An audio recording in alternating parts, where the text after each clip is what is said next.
Hey all, this is மோகன் from MK Tech Implements. இந்த வீடியோவில் நம்ம என்ன பார்க்குறோம்னா, ஒரு மில்கிங் மிஷினோட இன்ஜின் சர்வீஸ் தான் பார்க்குறோம். 2 இன்ஜின் மொத்தமாக சர்வீஸ்க்கு வந்துருந்துச்சு. ஒன்று வந்து பார்த்திங்கன்னா கார்பரேட்டர் ப்ராப்ளமாக இருந்துச்சு. அதை சேஞ்ச் பண்ணியிருந்தோம். அதுக்கு காரணம் என்னென்னா பாருங்கள், சுற்றி செதறி வந்து பார்த்திங்கன்னா தீன் கிடக்குது பார்த்தீங்களா.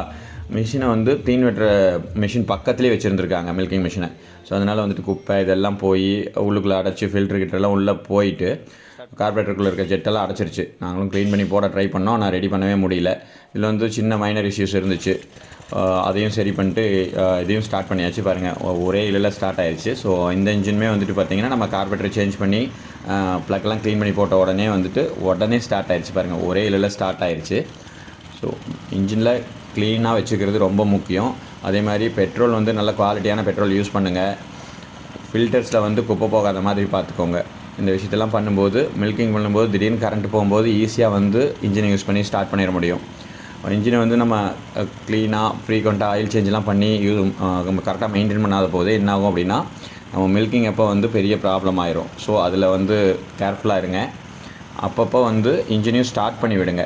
ஒரு வீக்லி ஒன்ஸ் ஆச்சும் வந்து ஒரு 2 நிமிஷம் 3 நிமிஷம் ஓடுற அளவுக்கு கொடுங்க. ஸோ உங்களுக்கு மில்கிங் மிஷினில் ஏதாவது ஸ்பேர்ஸ் வேணும், சர்வீஸ் வேணும் அப்படின்னா எங்களை காண்டாக்ட் பண்ணுங்கள். தேங்க்யூ.